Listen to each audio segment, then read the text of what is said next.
Hello, welcome back for another week of Growing with My Fellow Growers. Happy Mother's Day to all the mothers out there, whether they be plants or humans. We are happy to have all of you if you're listening. And I just want to say I'm Jack Greenstock. I'm your host this week, and I'm joined as always by an amazing panel. I'm going to kick it over first to, as usual, Spartan Grown. Welcome back. Thanks, Jack. I'm Spartan Grown. You can find me on Instagram, all one word though. I have a space on the, I see I put a space on the my tag on here, but it's all one word, no spaces, Spartan Grown on Instagram. Or you can send me an email at spartangrown@gmail.com and I'll try to get back to you as quickly as possible on all your growing questions. We're happy to have you back as always. Next up, we've got Brandon Russ. What's going on, everybody? Good to be here. I'm Brandon Russ. You can find me on Instagram and Facebook at russ.brandon. You can find Bokashi Earthworks at Bokashi Earthworks on Instagram, Facebook, all the platforms, and bokashiearthworks.com. Happy to have you back. Next up, we've got Matthew Gates. Hey, everyone. IPM specialist here, Matthew Gates. Look forward to more chatting with everyone. I think we're going to have a Q&A today, so that'll be very cool. And also, for those who have asked, in case anyone are here too, check out my workshop coming up. I'm preparing to be in Long Island, New York, and that will be in early June. So if you're curious to find me out there, I'm going to be doing an IPM workshop with Jordan River of Growcast, and I'm very excited. So if you want to get a seat there, you can check me out at growcastpodcast.com. That's where the event is. And I'll link that in the chat as well. So have a good one. What days? I'm going to be out in New York in June also. Oh, great. I forget. Put him on the spot. That's why I said it that way. I will put it in the chat. But it's like the first week, I believe. Maybe first June weekend. 3rd, I think. I think it's June 3rd. I was going to say 3rd, but I think so. I'm going to be there Saturday and I believe also Sunday. So I think we'll have two different locations. Good stuff. And with that said, we just heard him, but I'd like to go ahead and introduce, last and certainly not least, of the panelists who's with us this evening, the American one. Hello, Jack and panel and everyone in chat. It's always good to be here. I am the American one on the YouTube and the American one _ Keens on the IG. Happy Mother's Day to all the mothers, and it's always good to be here. I'm looking forward to today's show and getting through some questions and whatever else might pop up. So yeah, I'm excited. Exciting times as always. Last year, we actually had skipped on Mother's Day. I was with my mother in person, and I think that a lot of the panel wasn't able to make it, or maybe I just wasn't there last year. I'm not sure, but I think that might have been one of the rare weeks we missed. So I'm happy that we were able to make it this year and celebrate with each other. If you haven't already, if your mother's still with us, be thankful, I guess, if you've got that good relationship. And if not, maybe never too late to build that bridge back up. But I don't know, everybody's relationships are different. But on the plant side of mothers, I know that there's a lot of really good ones out there. I'm curious. I know Spartan Grown's probably got some GG4 in his garden as a mother. It's of some type, or maybe he just takes a clone of the last run. But that's a clone I know he keeps around. I'll pass it to Spartan, and maybe you could talk about some clones that you're holding on to, whether mothered or otherwise. Yeah, I don't really keep a lot of mother plants. I just reset and keep running. But right now, the one I'm most excited holding probably is that Santa Cruz cut of Blue Dream. I don't know that I love the flavor, honestly, a whole lot, but I do love the high a whole lot. And it really is one of those ones for me that I can focus and get things done on. And I have a clear head. It's not a foggy head. It's not forgetful. It's a clear-headed high, so I like it for that. It's almost creeps up on you because you're so clear that you don't realize that you're also extremely high at the same time. You need to slow down. It's like you're slightly stoned, but you can still get everything done, so you don't really realize that you're it's a little medicated. Feeling. So yeah, that one's the newer one for me that I'm holding. So I'm excited about that. And then of course all of the crosses that I've made, I'm holding my favorite one right now, and I'm going to keep running more seeds, more phenols behind it and smashing it up against those to see which one's the best. But I've got my first harvest of all those hanging right now. So I have a lot of plants and veg that are basically mom plants that I'm just letting them get big enough to fill 1 gallon, then resetting until I make a decision on which ones I'm going to keep and which ones I'm not. So really, I mean, I have some other plants that are really young that I haven't really held a whole lot, but I'm almost more excited for them than the ones that I've been holding for a long time. The potential. That's how I always feel whenever I pop a new seed. Like I've got some of your Vortex F2 or Project V and some really beautiful looking plants already. I'm excited about those, and just knowing what I know about Vortex and Subcool's genetics that you worked with are exciting stuff. So even if they're brand new seed mothers, it's fun times. What was the flavor that you got in your cultivation environment and setup and everything with the Santa Cruz Blue Dream? What came across to you? So it smells way better than it tastes, in my opinion. Like I don't feel like that the smell translates to the smoked flower as much. And when I'm smelling it, it smells like, you know, a little bit of berries and I don't even get the haze smell. I don't know what people are saying about theirs. I mean, I understand there's haze in the cross, but I don't get that classic haze smell in Blue Dream anywhere. Did it get hot when you were growing? Did it get hot? What's hot? Above Like 80? 80s. Yeah. Yeah, Okay. definitely probably 82, 83. Then I think it could It's be more on the other berry side. environmental setting things, and just it always expresses differently in everybody's room, or in outdoor greenhouse, wherever it is. And I had some when I was up in Northern California, and it definitely had, like Brandon was kind of describing, more of like a spicy, peppery haziness to Yeah, it. I haven't got that at all. All I get is, for me, it's just berries and like a gassiness, and I don't mean a fuel. I mean like not water, not solid, but gas, like some kind of a Like a some methane or kind propane or like something like that. yeah, yeah, like it's like blueberries and like a floral gas. It's the best way I can describe it to me. I definitely, in my Humboldt Seeds Blue Dream feminized, I had one that we called Nemo, and it was kind of blueberry, and it had a little bit of kind of that floral gassiness to it. So I know almost exactly what you're talking about. I have seen that on Blue Dream as well, and I've also seen Blue Dream that leaned more blueberry. I think I asked about the heat because I think I would guess that it would tend to bring out the hazier notes, but um, there's so many factors that go into Yeah, terpene expression and what it's fed, the lighting, heat, temperature, humidity. How long you veg it for. There's hundreds of factors for sure. So it's difficult to know exactly what makes each individual have their thing expressed a little bit differently than the next one.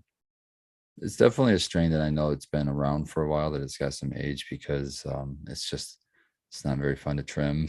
It's like it's got still a lot of leaf material, and you can tell it's not a modern strain. It's not a strain that's been bred to be real easy to work with. I mean, it was an easy grow. I don't want to say that, but it is a little bit of work on the trimming end and the harvesting end. You get a lot of hash usually because there's so Yeah, much trim, and it's usually pretty frosty. Like from all it the blue was dreams really I've seen grown, frosty. I was, even the leaf is like frosty. yep. I was actually sitting outside trimming the last of it today, and I love trimming outside because you get the best light to do it. And it's still cool here, so it's, nice, and the breeze is going through, and I could see really good, and it looked so good. It's always exciting. I am surprised seeing some of the results of my speaking of Mother's Day, my mother-in-law is growing some Velvet Punch F3. She's my desert tester. She's out in Arizona, an undisclosed location, and she does outdoor, and she does like roses and stuff too. And she's really That's awesome. she's a green thumb. Coolest And mother-in-law ever, huh? oh man, it's sweet to show up there and see like living outdoor plants and to get to smoke on some of her harvest. And she's one of my F3 testers, and she actually is the first person who's come across the sawtooth pheno, where like the leaf is really serrated, like really tight zigzag pattern. And I saw it probably 1 in 15 at the F2s, and I've grown 60 or 70, so many F3s at this point, and I haven't come across it yet myself. So I was happy to see that she was still able to find it within there, and it's still alive and well. And everybody that had those phenos that ended up being female were really happy with them, like super dense, really purple frosty buds. So I'm excited to see what she'll get out in the Arizona desert, sun grown, and it's like not a greenhouse, not even any light assist. It's pure outdoor. So, uh, some Matthew, think mentioned having a group out in like the chaparral, like desert areas in California and trying to make it happen. And she's making it happen out in the desert in Arizona. So I know that it is possible. So it's really I cool to just see. Although it's not sun grown, I just worked with a client who's out in Arizona, and like we were going over like the potential for like what's your is there anything like on your property, and they're like, nope, it's a desert. There's nothing around us. I'm like, all right, good to check. It's So barren a lot of seasons. There is a I forget what they call it, maybe monsoon season or something like that. But there's like a wet season, yeah, like we get that here in Southern California. We have like dry and wet and really dry. yeah, and I think when they finish flower though, it's relatively very dry. Like the monsoon season's kind of already come through, so not lots of risk of bud rot or mold or mildew, things like that. But it can still happen in dry environments. I've seen people get their RHs down really low and still struggle with that. So it is kind of a conundrum at times, I guess. It being in the environment, even in places like that that you might not expect. During that wet season, maybe it gets on plants and lingers around. So they have some really beautiful trees out there, like these like yellow blooming trees, depending on what time of year it is, but definitely not on the cannabis side of things. And yeah, I don't know. I just was surprised and impressed that the mother-in-law, and the first time I met her, actually, funny story, she took me to a dispensary in Arizona. My wife and I were road tripping from Florida to California, and she's like, "Oh yeah, you're gonna meet my mom." And we were probably dry at that point, out of flour, uh, you know. And so she picked us up some chocolate that I know Tao as somebody who's a big chocolate guy, and the chocolate that we had actually had a nice little chocolate note to it, like a Hershey's chocolate. And I know that makes Tao very jealous. So you need to maybe try and link up with some of those Arizonan people to figure out where they got that chocolate. There's so many different phenos. I mean, so many people have bought seeds. I think that was a DNA genetics creation, or at least they put it out. I don't know if they actually created it, but they publicized it. Yeah, And, those are the seeds that I got. One of the Chocolope from DNA. Yep. and a lot of people didn't find what they were looking for, just like a lot of people don't find what they're looking for in a lot of stuff, unfortunately. I think that's definitely one of the more hard to find ones. And I think it might be a dry and cure thing, like we've kind of mentioned a little bit in the past. Like maybe if you Malawi cobbed it, or I mentioned, maybe I didn't mention to you that I put some stuff away that was like a little bit damp. And then when I finally got it all the way dried, it went from smelling like grape gas, like wine, like candy grape, to kind of like a dark chocolate, like a rich dark chocolate. All right. Now, were you So the one, Jack, who had a plant? I forget who it was. Someone said they had a plant, they harvested it, and it wasn't all that. So they put it in the drawer, left it there. They smoked it with somebody, and then when they came back, oh no, they didn't smoke with someone. They told the dude, yeah, it doesn't really have blueberry or whatever it was. And then when the guy that was came my over, Doc Holiday. all right, it was you. A while, like 3-6 months, whatever it was, you smoked it again, totally different and awesome. It was super blueberry, and it's funny because I liked it when it was fresh because I'm like a OG gassy piney guy, like that's in my wheelhouse. So I was like, oh, it's pretty good. It just isn't like it was Wow. Hellfire Kush crossed to like Huckleberry OG, and Huckleberry is like a blueberry like flavored thing. So I was expecting maybe a little bit more blueberry influence, and I thought maybe the OG just dominated the pheno that I had. It kind of looked like an OG. It had like the kind of pine cone shaped triangle buds, decent little bit of stretch, and kind of that little separation between nodes, but very OG like structure. And when I harvested it, like it was just pure gas and pure pine, and there was no traceable detection. Like I consider my nose fairly strong. I can pick up a lot of the Right. notes in most cannabis I see. And then, Sungrown 707, when I visited him on I think this was my honeymoon with my wife back when we visit him, and I bust out a jar, and it had just been sealed up, riding with us in the car along the way, but it'd been in the curador for months, probably 3, 6, maybe more months. And it was totally blueberry, like blueberry candy, and super sweet, totally different high too. It was, Yeah. it's I amazing think how much it can change. I robbed myself of a lot of experiences because, like, all since I've been doing this, I've never, like, maybe twice, I've had things that were in my possession more than probably, yeah, 7 months max, maybe. And yeah, I never even thought about it because back in the day, I couldn't even get the shit dry, and people were like hounding me. times have changed, I'll tell you that. But yeah, It I've was found sold a big before it was difference. harvested. Yeah, pretty much, man. I'm like, it's not ready. I don't care. I'll take it, whatever it is. The shit would be sticking together and shit, like totally soggy. But I found it the other way. That the Violet Beauregard, the blueberry by Cheesequake, when it's growing and I'm harvesting it, it smells nice and blueberry. But after it's been sitting a bit, it goes more towards a funky cheese gas. Yeah, totally different than the experience you had. But I wonder if I left it for another 3 months, like God only knows what we're missing, what I'm missing. I I wonder that think too. Like if I grew with more of long it cures, yeah. and just hung on to some of it for longer, like a full ounce or at least a half an ounce, instead of just like sometimes I'll hang on to like a bud. And it only almost ever happens to me when I stick a jar somewhere and then forget about it, like that I don't normally keep my bud. And it could be, a random place in a car or like a cabinet, wherever. And then you come back to it and you're like, what is this? And then you like look at the lid and it's like, oh, I harvested this like, 2, 3, 5, however many months ago. And you bust it open. It's like, holy shit. It's a lot different than I remember it. So I like to take notes on everything that I grow personally, to see if I want to go back and grow it again, and how it was, at least growing and when you harvest it. But it definitely does change in the cure. Some more than others, though. I mean, I think going back to like keeping cuts, Spartan Ground, I was thinking of Gorilla Glue and Spartan Glue generally when I think of cuts that you're hanging on to. And that's one I think that cures pretty well. The glue kind of keeps that kind of specific profile throughout most of its cure, in my experience. At the same time, it's also good to go quickly, like pretty much pop it off the vine and you can grind it up and smoke that shit and it's going to be okay. That one is special in that way, that even like you said, through the cure, it doesn't change much. And I mean, right away, as soon as it's dry, it's ready to go. And it's still not too bad. It's still pretty good and medicinal. Great medicine. That's like one of my favorite things. It is huge pain reliever.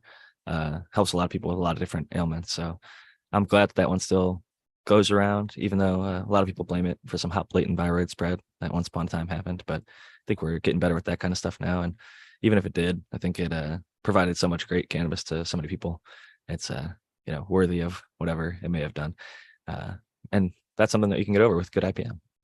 We've got measures now that can clean stuff up, and we can test it and detect it, and we know to even look for it. Where however many years ago, I'm not even sure when it was originally brought on to our awareness level, but I didn't know about it up till maybe a few years ago. So it's something we could all probably learn and improve from. So Yeah, RIP Josie. tissue culture is getting more and more accessible too, which is awesome to help with those things.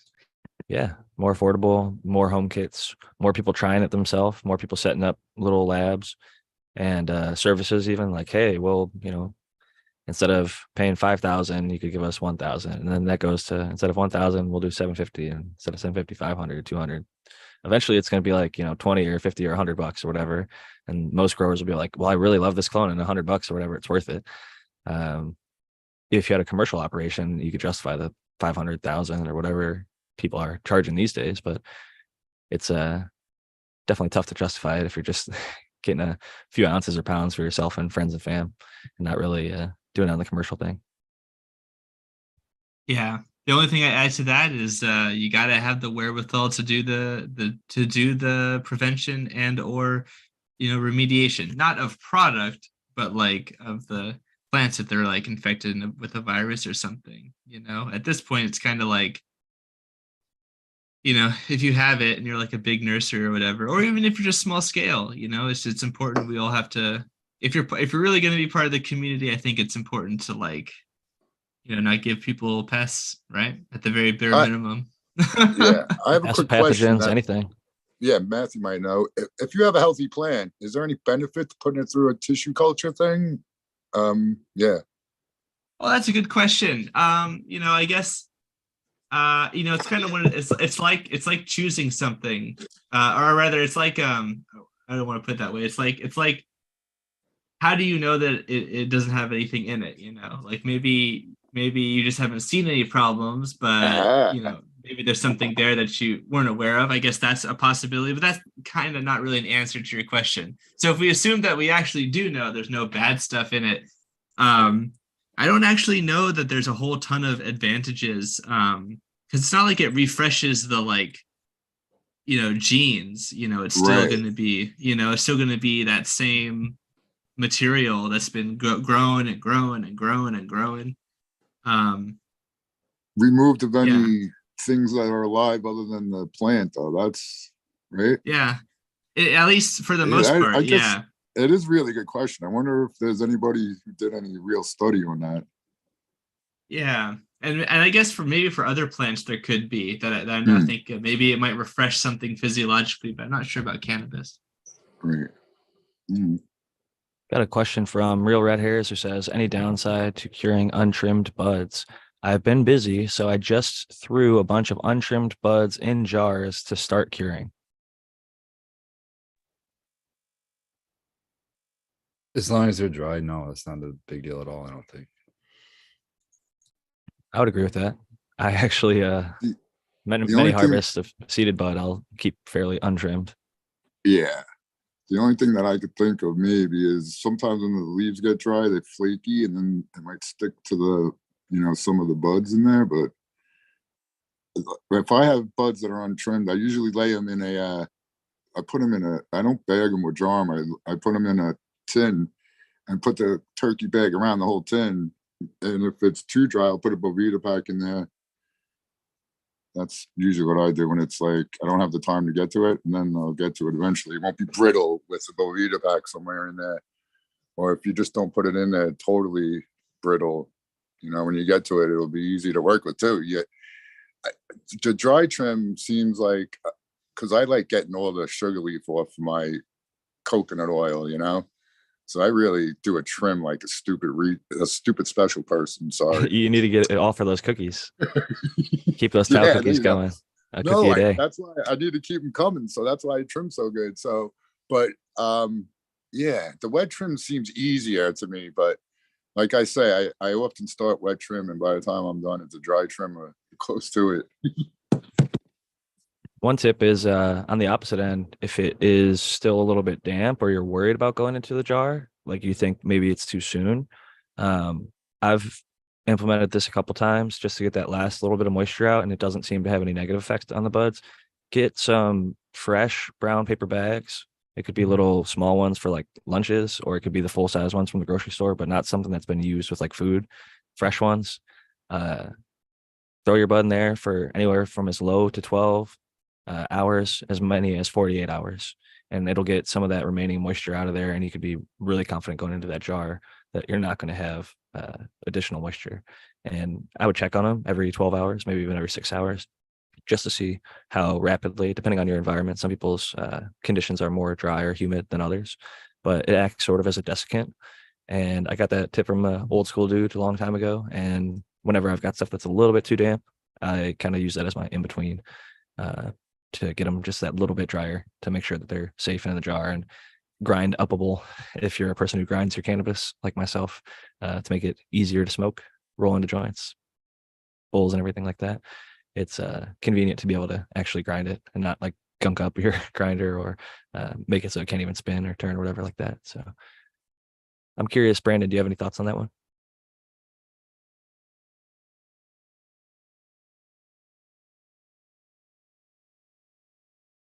You're on mute, or maybe he's away.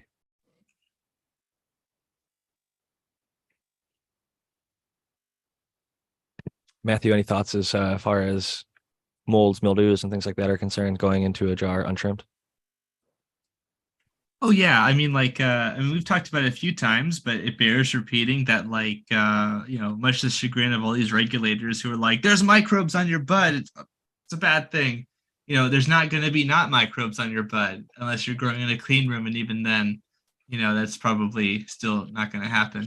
So it's really a matter of which ones and what you can do to sort of lower them from being a problem if there are any of the problematic ones out there, because the spores that they might have, like in the case of fungi, is that's one thing, but if they don't ever germinate, you really don't have that problem. The problem occurs when they start to destroy the plant, or in really extreme cases produce toxins that you don't want. but that's not necessarily the case for all of these microbes. In fact, most of them are not. And if you've ever eaten like an apple or anything like that, right? You have picked off your tree. You might wash it off, but like there's still stuff that you're probably being exposed to. But 9 times out of 10 or more, it's not really going to be an issue. But some people might have sensitivities and things like that. But keeping the humidity down is a surefire way. Obviously, you don't want it to be too um, low in humidity for obvious reasons, but people have all kinds of ways of achieving that objective. Just being cognizant of what could be there is still really important. Oh, and since it comes up a lot, um, a lot of these pathogens, like powdery mildew, for example, like it has to grow on. I was just talking with somebody about this. It has to grow on living plant material. It can't grow on dead plant material. It can be present on dried and cured material, but it was already there when the plant was alive. So that's kind of a QC problem. Like if you didn't like look through your buds as you put them in the jars or whatever. Unsimilarly, botrytis and other bud rot pathogens, those can exist on dead plant tissue. In fact, they turn living plant tissue into dead plant tissue. And in both those cases, if you get some of those spores getting into your jars and you don't catch it, or if you do catch it, you might not think to like clean the jar afterwards or something. So that could be a thing to consider, is transfer them to a new jar or take out, the parts of the flower where you're seeing this mycelial growth and throw it out. And then, probably assume that there was spores that got onto the inside of the jar and find another or whatever container you're using. I say jar, but that could really be a byword for any container you're using. Real Red Hairs follows up by saying, thanks for the advice. The plants just came out of the dry room, just don't have the time to get them as nice as I would normally do before a cure. That's where I might just implement kind of like that brown paper bag or some other methodology to just get them a little bit drier, where you don't have to be monitoring it or watching it, constantly, but you've got yourself like a day or two period that you can get them just a little bit if you're concerned about it. But I think that even being a little bit on the over, like if you're narrowly there, it's not often that I see crazy issues, but sometimes people don't have moisture gauges, so they might be at like 90% relative humidity, not 65, where they're aiming for 62 or something. There's a range that is acceptable, but also there's a range that's unacceptable. So you got to make sure you know where you're at. And I'm curious, Matthew, do you have any thoughts or considerations about like RH versus active water content in the bud? Does that ever come into play when you're talking with like cultivation settings, maybe that are larger, trying to store larger amounts or even small setups? Well, yeah, at the really large case, at the really large scale level, the physics is kind of like in situations where you have to make a lot of hot water or do like really large scale mixtures and things like that. Like the physics of it is such that parts of the water is going to heat or cool at different times, and it's really hard to like get everything even. Like I guess for example, like when you're brewing beer or other things like that. Similarly, it's with air is just less dense water. So it's the same kind of problem, and you have to use very different solutions. Admittedly, I'm not really, finely oriented in the minutia of that, but I do know that it's not as simple as just putting everything on a grate or something in a Connex box and just blowing hot air through it. You don't want to do that. Let's just put it that way. Some cultivations in the commercial grow setup are They borrowing sure from do. tobacco and saying, "Oh, we're gonna do a hot house and we're gonna start a like fire, or we're gonna crank some heaters and get it up to 120 degrees or 130 degrees in here for X amount of hours and dry it in 24 hours." Like they're Yeah. taking different approaches than many of us would care to try, I think. Yeah, but to answer your question more directly with the humidity and also with the with the moisture content, it does come up. But to be honest, I find that a lot of people don't necessarily need to get too much into the weeds, and I find that having like a certain humidity level is usually pretty good for like small scale level, and I think many people probably in the chat can corroborate that as well. I hear a lot Um, of people from like 55 to 62% RH in the yeah, jar. Do you have yeah, a max limit that you'd be like if you're above 70 or above 65, or what's the number that you'd be uncomfortable keeping it jarred at? yeah. I think it depends a little bit on like where you're storing it and everything, but assuming you're storing it in a cool, a cool place and a dry place, if the inside of the jar, I think past 70, I feel like is pretty tricky, and maybe even approaching the 70% mark. Like you say, kind of like maybe like the 60s, mid 60s, I think is pretty common in my experience. I feel like you can usually get away with it. That's, I think, the safest kind of general range. A lot of people use that.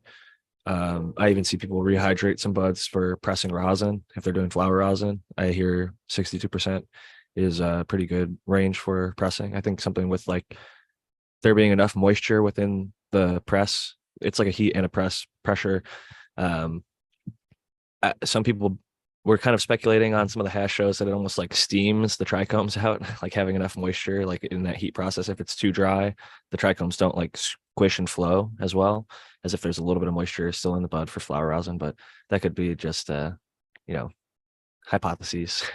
I haven't seen much physics data or whatever behind it, but I know people that press a lot of rosin that do like their stuff a little bit on the higher end, like that 62%, than like maybe a 55% or something like that to get the I max know. yield. I've got buddies who will press. They'll take if they want to press some of my flour, they'll take my dry flour, put it in a jar with a Boveda pack or an Integra pack at 62 for a night to get it up to 62. 'Cause you're right. That's where they like it a little bit higher. I've seen that replicated pretty much all around the hash scene. I think the people that are really like into it, that's what they do. So I'm like, hey, if they're doing it, they've got their reasons for it. And so I'd like to share that knowledge where I can, as much as I'm not into that side of the scene anymore. I still appreciate and respect it because there's some real savages out there that dedicate the like finest craft. I think some of those people are the most dedicated, not just to making the hash, but to growing. Like some of them are really specific about the inputs that they use, single sourcing, doing all that good stuff. And I don't know, I love to see that passion in the scene still, where people are kind of, from seed to press essentially. They're doing all the steps of the process sometimes and get that quality control, keep it real high. And I I know a lot of people like to hate on autos, but I've even seen people do it with auto flowers, man. The one dude, I think his name is called Seed to Press, and he just grows all autos and he presses everything into rosin. So I'm like, hey, good on you. Whatever makes you happy, that's the medicine that you prefer. He has a pretty nice looking Instagram page, lots of good looking buds. But you know, whatever works for the people out there. There's so many different ranges of medicine. Like I was really surprised. I know talked about that Spiritus Mundi or Mundi, whatever it is. That was only like 12% THC, 3% THCV, and 3% CBG, and it certainly surprised me. So I think that there's going to be a lot more people looking at a lot of different profiles and examining rare cannabinoids or lower numbers and seeing how they feel. One to ones, 2 to 1s, 3 to 1s, high CBD dominant stuff. Like I've tried a bunch of that. I realize it's not for me, but I'm happy that it is for a lot of people out there. I know a lot of people that really like pure CBD, flower, concentrates, edibles, things like that. So the cannabis world is very vast. It looks like we do have another question. You guys ever heard of a thing called evergreen pods for drying and curing the train of death? I have not. I've seen these things called grove bags that look like a kind of like a little shopping bag almost, to keep it between a certain RH. And a lot of people have been raving about them lately and saying how they are very good and they like them a lot. But I've never personally tried them, so I'm still a glass jar cure guy. I don't, I've tried the Grove bag, but to my understanding, they're not for curing.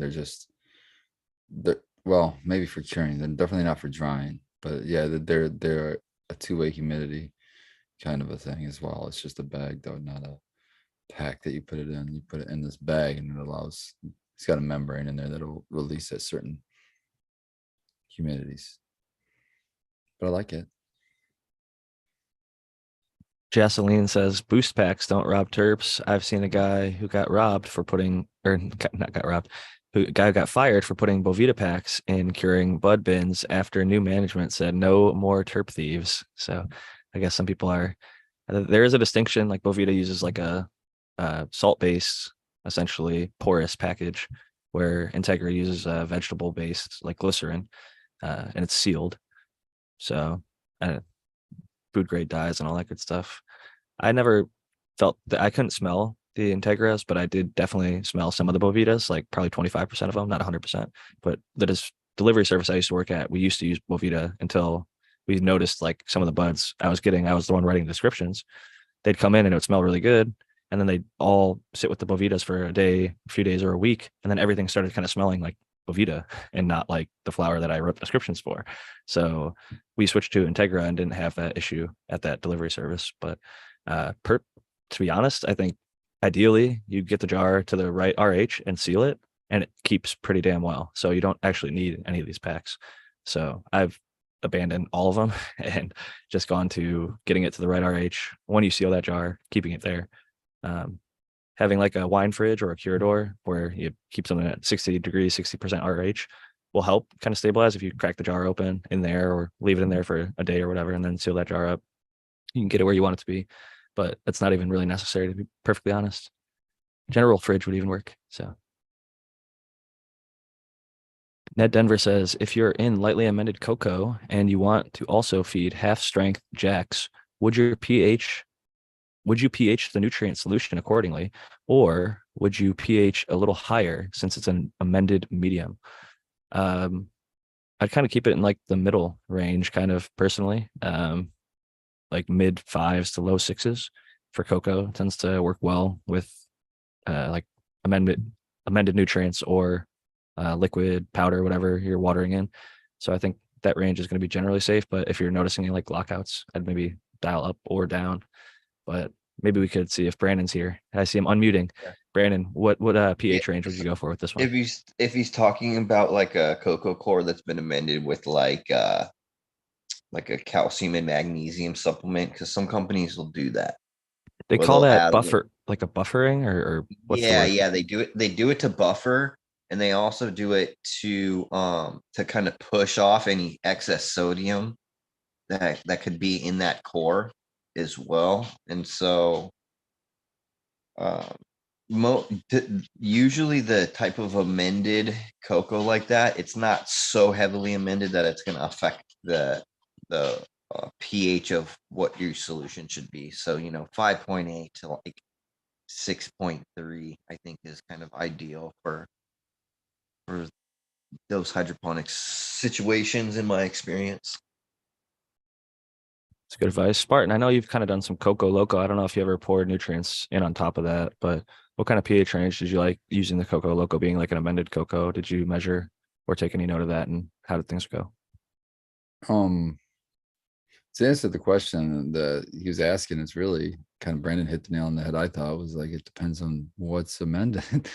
One person's idea of lightly amended is not another person's idea of lightly amended, and what exactly did you amend it with? All those answers would really help. But yeah, generally speaking, I would just go in at 6.0 because you know I know cocoa's pretty. If it's a cocoa basis, then you still want to feed it cocoa pHs, in my opinion.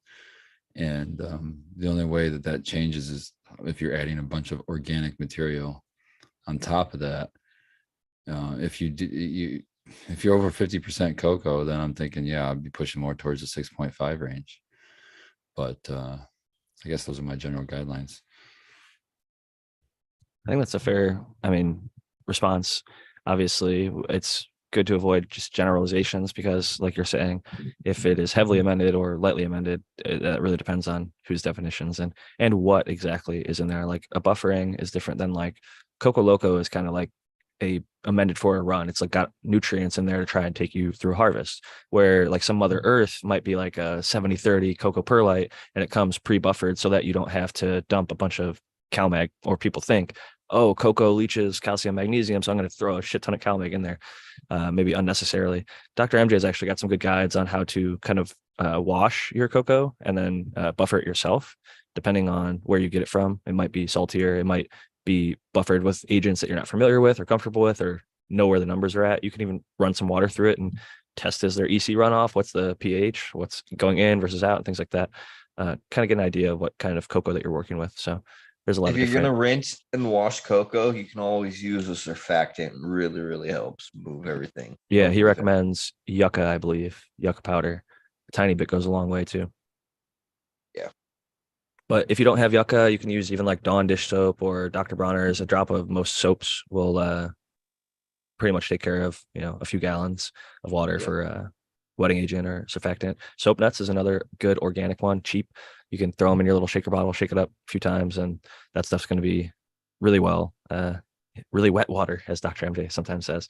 It is much more capable, though, of flushing the actual cocoa of whatever nutrients or amended things are in there. And I'm willing to bet that those soap nuts would work really good too for like not like a pesticide, but like as kind of a pest deterrent. they can It work as a does. pesticide with direct contact. They'll kill certain things, but not everything. And I they're use literally just used for soap soap. nuts in water. I've literally put like 2 or 3 soap nuts in a little hand sprayer and then filled that up with water, shook it up, and just sprayed my plants with it every fucking day. And they love that shit. And it does have an IPM aspect as well. Yeah, because I think the surfactant literally like gets into some of the systems of Um, these bugs and Wait. suffocates them or makes it so that they can't Oh yeah, we saw essentially that function. literature that Matt had on the Kiaha that did that with like aphids and stuff. It's really fascinating, the effect. Kiaha is another good, I believe it's organic source for a good agent like that. So lots of That's gonna great be options. really difficult for people to get Kiaha now Was there like because an import ban or something? what ended up happening was Kiaha is as far as I know it's all grown down in Chile, and I guess the pharmaceutical industry wanted it for vaccines, and so the president basically said no more Kiaha for ag. It's all going to vaccines. It's an So emergency protocol kind of thing. I don't know Unfortunate what it was, but it for was some your, kind of big business decision. But as someone yeah, who's carrying it, that's kind of unfortunate because that cuts off one of your major supply chains and something that you could distribute, unfortunately. But I will say Rusty Nails has a question. We've got about 15 minutes before we send a link live for everybody to jump in if they want to join our call on YouTube Live through Zoom. Join with your name from YouTube or Instagram or wherever we know you from, the Grow Diaries, whatever that may be. But Rusty Nails asked a little bit earlier, going back to the kind of Boveda thing, they said, or not really asked, but made the statement, I use the 62% packs normally, but Peter at Daga sends freebies of both. And the 58% samples, I use the lower RH for stickier/greasier flour, which I thought was a good note. If you're out there and you do happen to have some bud that's a little bit stickier or greasier, you might want to have it to help it break up a little bit easier if you do break it up by hand or grind it, like I was mentioning earlier.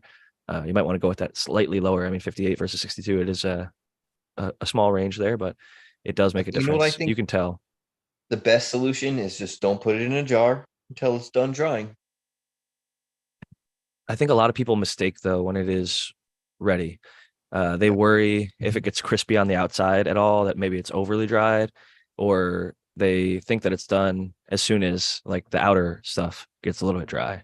And they're like, okay, this feels I dry. And then they I go would in. al- I would rather have it be a little bit over dry because you can always just put it all together in a tub or whatever or in your jar and it's going to evenly distribute that moisture. Even if it was still too dry and you got it and you overdid it, it's like you get to take a plant leaf and throw it in there for I used to overnight. do that, but I think that the plant leaf actually gives off more of like a chlorophyll, like VOC, like you can get some of that green leafy taste into your bud. It's not like Like a major. couple good sugar leaves, or even a new bud and throw it That in could there. work. I was gonna Yeah, say it of could the be as What do same simple as people do? a. Like same. orange peels or whatever? Some That's people No, that's like no, to. definitely a No, recipe for mold disaster, right? I want Yes, to yes. mention one Don't do thing. that. Don't do that. Please don't do that. I've even That's a seen people use joke. like a half grape in a plastic baggie. The old days were not good days for many of these tips and tricks. I think that we've later Yeah, tips debunked. and tricks.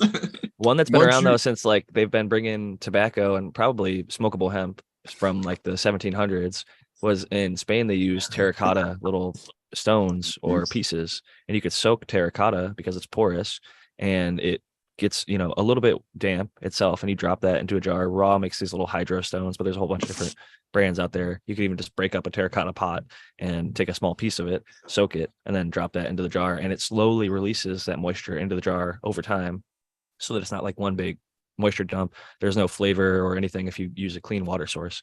It can be a way, like Brandon said, I prefer stuff actually to be properly dried, or maybe even a little bit too dried going into the jar.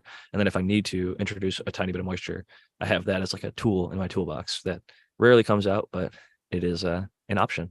And I've used it in the past, and I will say there is no flavor that's imparted on the cannabis, and it makes it go from kind of like the Colorado crunch or like Arizona crunch when I go to Arizona to visit my in-laws. Even good, perfectly cured bud and where they're at certain season, you bust that jar open, and as soon as you start breaking it up, it's like completely dry. It saps the whatever remaining moisture is in that bud is ripped out of it as soon as it hits those environments. So it is difficult at times, but when you bring it back, or whenever you're in an area that is maybe not so dry, you can rehydrate the buds so that they stay a little bit more enjoyable to grind up and smoke. Yeah, I guess want everybody's to got different mention feels they like. Go when ahead, you Tom. get it to where you want it, make sure you wrench that lid on the jar tight, because I had a couple jars that dried out like they were in a freaking Ziploc because they weren't tight enough. I'm assuming, or whatever. Make sure Check your seals the too. Yeah, that rubber can seal. happen. Yep. Check your seal, because Yeah. terpenes Agreed. literally Debris, all degrade that the shit. seals on the mason jars after a year or two, however many years. If you grow dank enough cannabis, I think that your seals are gonna be The wearing terps real thin. solvent. Yeah, and also like, if you've been doing it for a while, right? Like, you might undo the seals if you're doing like the traditional mason jar, right? And like maybe it falls, or just over time it gets banged up, and it doesn't mate with the top of the jar perfectly, there's no shame in retiring some of those. Maybe if you're a bit of a hipster, you can start to put your drinks in there, and then you can feel like you're at a nice restaurant where they're going to charge you an extra $10 for the atmosphere or whatever. I was gonna say you can pay just a be lot like, more "No, for thanks." that here in San Diego. Yeah. You Yes, could just buy do. the lids with the seals too. You buy Yeah, the you lid can, and the right? rings. They sell them separate. Yeah. So clean the jar with boiling water, alcohol, whatever, and you just get new lids. They make like little easy off ones that are like less of a spin, and like plastics or polymers or different ceramics. There's a whole bunch of different options. There's little tops that have a vacuum seal thing that you can like press down on, Yeah, and it sucks yeah. the air out. There's ones that have a little port that you can stick a vacuum Hygrometer. sealer out of. The hygrometers in the lids is a pretty nice touch to know exactly what the RH is without having to crack it open, pull out that little thing and look. Or because like my jars, for example, are amber, you can't see through. So if I had a hygrometer sitting in there, I'd have to open it up and then like looking, but having it on the lid. I have one jar that's like that. So I use that lid as like the tester. I rotate it all around to the other jars to make sure that nothing's going to be too high.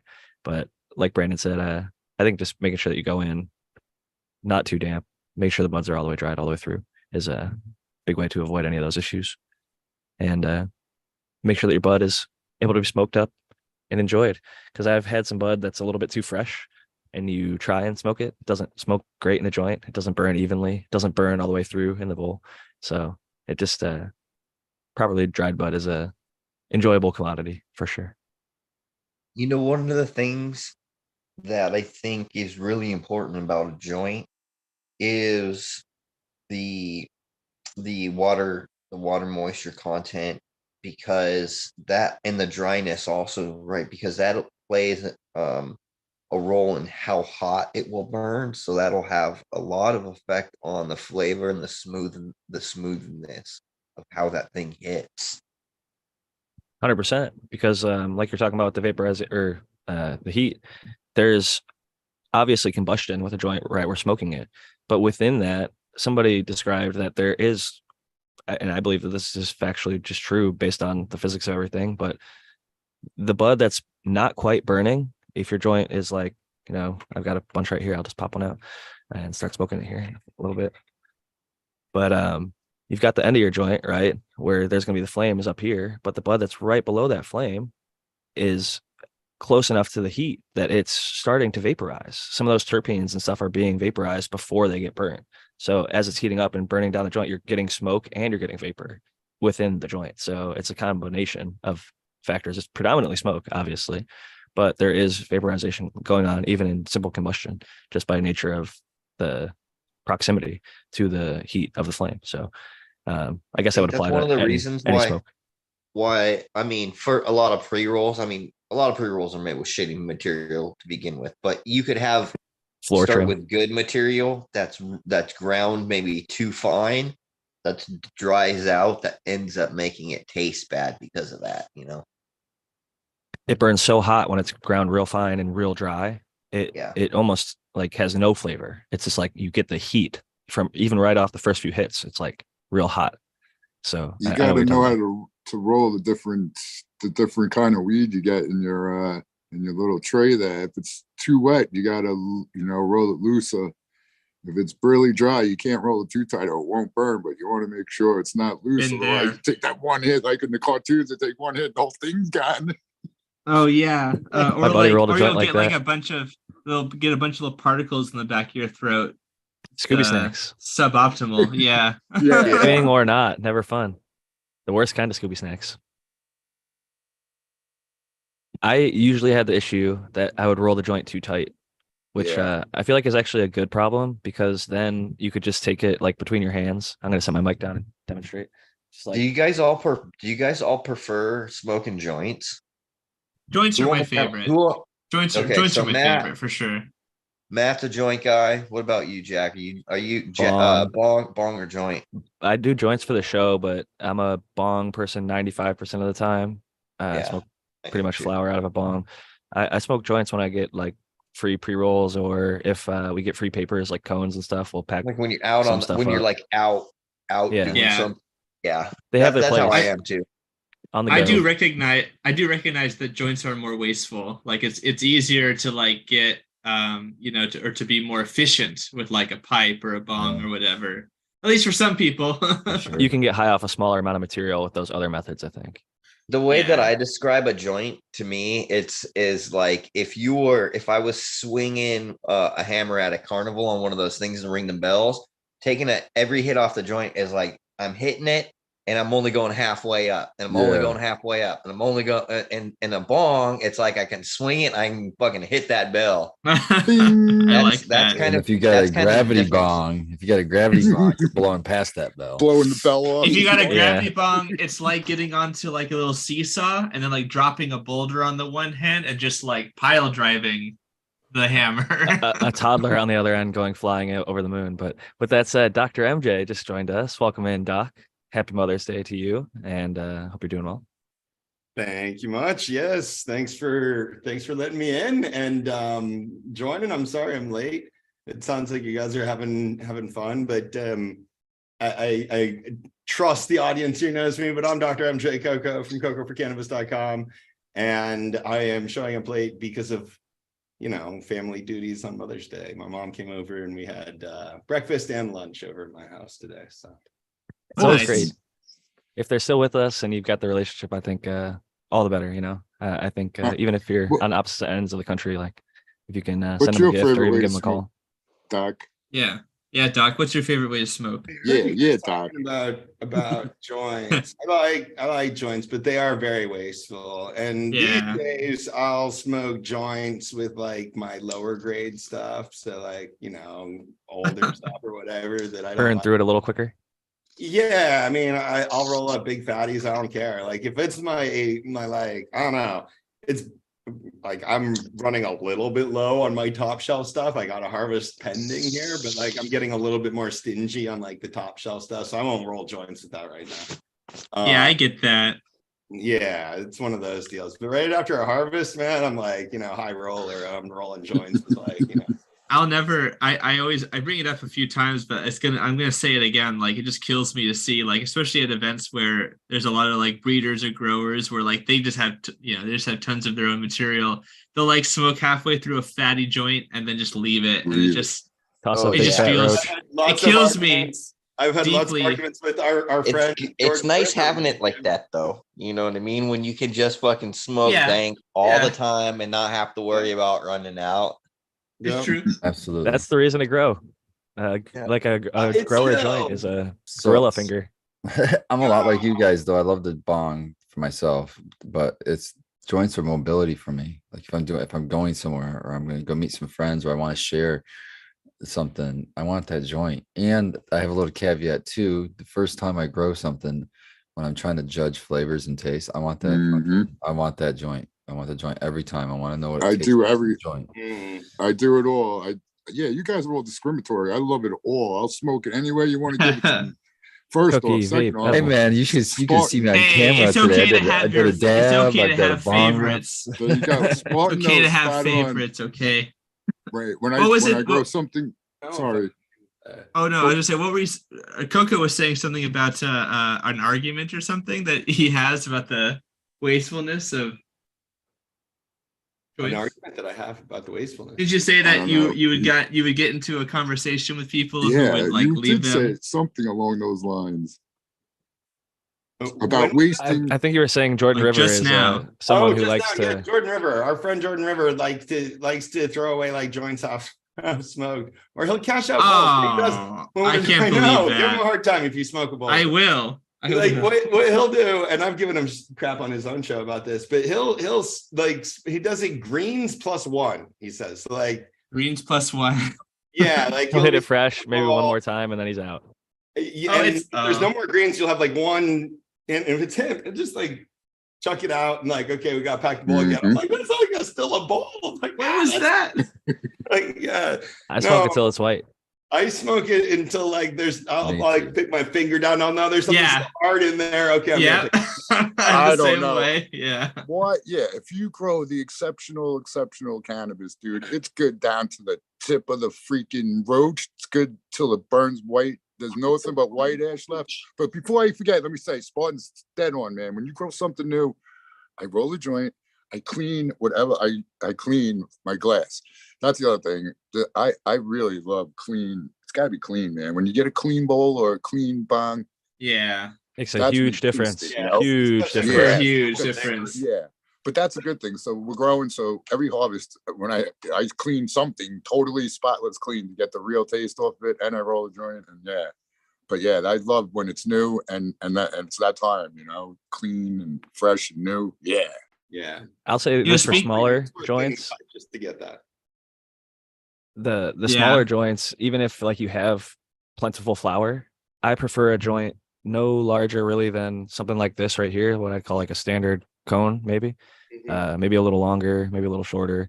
But I think that this smokes pretty smooth. The fatter you get, I used to roll big fat tulips and all sorts of crazy cross joints and other shit in high school and college and whatever, just partying, having fun. The fatter the cherry gets, the harsher it smokes. I mean, you get those ounce joints at a convention or whatever. You see people hitting it, they're like coughing their lungs out. It's not just because it's a huge joint, it's like a giant cherry. You're smoking a bunch at one time. It's not as flavorful or as smooth. Does it get hotter because it's a larger cherry? Maybe it actually reaches. Yeah, probably. I would imagine so. It certainly, I think just the amount of airflow that's coming through that smoke into your lungs all at one time versus like something that you're kind of like sipping on this, you know, it's like versus just like chugging on this giant cannon of a thing or whatever. So There's also the tunneling effect. I mean, the thicker the joint, the harder it is to keep it sort of burning even, especially at first, right? Like if you rolling joints that are like a cigarette or something, then it's a lot easier to let it burn. Yeah. If you're burning a half-ounce joint, man, that resin's going to keep collecting as it goes down, and that's going to have effect on everything. I like when it gets all resinous at that the resin end ring. sometimes. There you go. Yeah. There you go. Which is the best part, right? Because it's got all that resin in it. Like it can get you real high. And Yeah. that's why I think they used to use roach clips and everything. Like smoking the roach is like the best part. Well, that's why you There's see a these study. have a crutch or whatever, Fat like a crutch. paper That's filter, like so half you the can smoke it joint down to the last crutch. hit. Look at that. But it doesn't do the same thing. This one's half crutch, dude. It's called selfies. It's a 12 pack of these tiny little joints. These halves. I've seen them. It's too. like show up with a different 12 pack to the party. So I thought that was kind of a cutesy little branding. Tips on my papers that you roll up and to make like a little thing at the end of it, right? But Yeah. that just burns much quicker right down to the end. If you roll a joint the old-fashioned way with like cannabis all the way to the end, The damn thing slows to a crawl when it gets down to like only the filter left. And you can, I mean, and your smoke is like resonating. It's like, ooh, and you're burning your fingers. I mean, that's where memories are made. I had a buddy who taught me a technique for smoking a roach like that. And it's, you kind of pinch it and then you take like smaller hits and you move the joint like further and closer to your face and you're just like, and you just get rips off these fucking roaches. And at once upon a time, Wu-Tanged it, where you fucking get that roach nice and hot, the very last hits, and you get your bunch of spit on your tongue and you just throw it on your tongue and swallow it. And it acts like an edible, so people will think or claim. And you get a lot higher because it has some decarboxylated elements. I don't know, but I know the Wu-Tang Clan actually fought over their roaches for this. Like they are notorious for eating every single joint and rolling them old school style with no crutch, so they can smoke it all the way to the roach and eat it. So there must be something to it, I guess. No, I always thought it tastes good. I always thought it was like the cannabis like version of like a tough guy haka dance, where it's all like, yeah, I'm so tough. There's cigarettes too, you know. You'll see it depicted in like stories and fiction and stuff where they just eat that, you know, the butt, and it's like, I'm hard, you know, I can do that, but I don't putting know. it out on their arm. Yeah. I came up with the guy, and this is gonna date me. All you people that come up on Sinsemilla and haven't really like smoked all bagweed don't know what it's like. But there's a guy that was like my buddy's older brother, and we thought he was really cool. And he would eat the seeds when he was rolling a joint or packing a bowl. Right? Like, and I was like, oh my God. We were like, what do you do with the seeds? Because there's always fucking seeds. I love eating seeds. So eating the seeds was like a ball. They're great.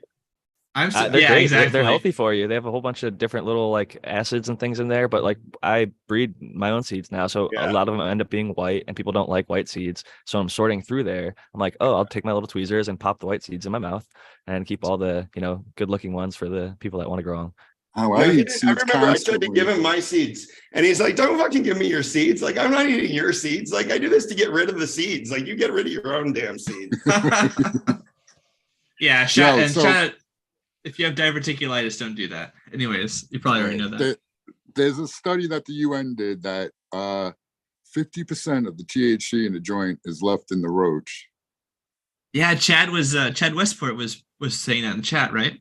I could actually show you. I have it.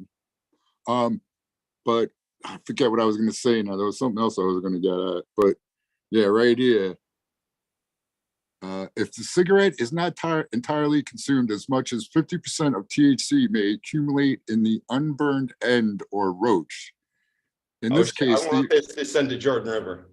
In this case, the efficiency of transfer of Delta-9 THC will be further decreased to 22%, since half of the Delta-9 THC may remain in the butt of a cannabis cigarette. It is important in clinical experiments that all smokers consume the cigarettes to the same length. So I thought that was interesting. But yeah, this is entitled Clinical Pharmacology of Cannabis Sativa with special reference to Delta-9 THC. Okay. That sounds even more wasteful. Wu-Tang Clan ain't nothing to fuck with. I'll put the link in all the chats. There we go. They know what's up. Wu-Tang. I just posted the live link to join the Zoom call. If you are interested in joining, make sure you have your like Canna name or whatever, the Instagram, Grow Diaries, whatever we know you as, not your government name, ideally. So that unless that's what you go by. So we can identify you before you come in, because we don't like having random strangers coming on for various reasons. But yeah, we want to keep it to the grow community out there. If you have questions, if you want to follow up, if you want to show off your garden, just come hang out. You can click on there and join it up. Tao's got the link to his study about roaches in the chat too. So if you're looking for that, he's got his Google Drive link over there. So comes with the data always. Tao, I love the references wherever, whenever they're from. Always interesting points of data. So I also saw some sorry, go ahead. Some really old ones, because the NIH or something has a library, but I was trying to find the oldest reference in English to cannabis, and I think that would be a good goal to find. Fun study or fun paper to examine. Search. Yeah. I don't know. We got, Do you know, we got Matthew? seed person. Do I know what? The etymology of the word cannabis? So I had heard that it's Celtic, Okay. or that there's a Celtic influence. But let me find the information. But yeah, I suppose Sure. like I mean, I don't know cannabis anything, or but that would something. give us a hint as to sort of when we first started hearing that word, at least. Yeah, and I think that even in that case, because cannabis isn't native to the area of the Celts, that that itself comes from, I think, I want to say like an Indo-European a source. I'll put it in the chat. It's interesting. Something I was thinking about just a little bit ago is related to the different ingestion methods, I guess, like joint versus bong or whatever. I saw once upon a time a study that kind of examined like maybe how much THC was either. Sorry, that's Scythia or Thracia. My bad. Not Celtic. Oh, okay. Interesting. But even a joint versus a blunt, there was a difference. Like joints, the body absorbed a little bit less THC than a blunt. And that's where I think they started examining, does nicotine increase the THC uptake in the body? And I think that they found that there was a relationship. And that's where they initially found it. But like a bong or a pipe where you can maybe smoke the product down a little bit more, I think these are like rough numbers, but I think it was like 10 or 20% of the THC was actually smoked by the joint in the blunt. And then it was like maybe 30 or 40% by smoking like a bowl or something. Or if you vaporize, you can get a higher percentage maybe of some of the And these cannabinoids and studies- things. That's what I was saying. I didn't hear anybody bring up, but like for flavor, I would prefer a clean, drier vape to taste the flavor the best. That is like, it tastes so totally different. It's like it tastes like somebody put artificial flavorings in your cannabis because you taste the terps so clearly. pure terpenes. Yeah. Literally, like it's vaporizing the terpenes and Yeah. esters, aldehydes before any of the other stuff even begins to start. Like if you're at 311, you're getting just piney and you're barely touching THC. And so like you can truly, it tastes like you're taking puffs off a essential oil. It's almost. cool. I mean, it's really, you can definitely taste the flavor of the cannabis. And then you burn a bowl after that, and you're like, oh, this is ugly and dirty in my mouth compared to that like beautiful, clean vaporizer. You can't get half as I've much taste. yet to experience that, and I've tried so many vaporizers. Everybody says that, but maybe there's something fucked up with me. But every vaporizer I hit, it tastes like burnt fucking popcorn. And I'd rather give me back my bomb. You gotta clean 'em maintain it. I have start it low. I use an atomizer, and I also use one that you can really set the right temperature, the wattage, so you can get the right. And also there's a titanium bucket inside. I use This is for concentrate though. Humble, yes. Yeah, and don't use it for your hash, don't use it for that kind of stuff. Yeah, it's got to be like, it's like a concentrate that's more super clean, refined. Yeah. Oh, see, I do it with dry herb, just with cannabis flower, not with the concentrate. Yeah, that's a vapor. Yeah. So anybody know XYZ Vector? Do we know XYZ Vector? Yes, we definitely know XYZ Vector. Yep. Yes. Yeah. He's all right. Cool. All right, I'll admit them now. And Seed Person 1, you've been with us for a little bit. Hopefully you've got your audio set up. How you doing over there? I'm doing well. How's it going, fellas? Good. I've been following the Upside Down clone update, and it looks like it's about ready to. It might even be flowering. Did you take clones of the Upside Down clone? I did not. I didn't have time. I've been really busy, but I was going to show y'all.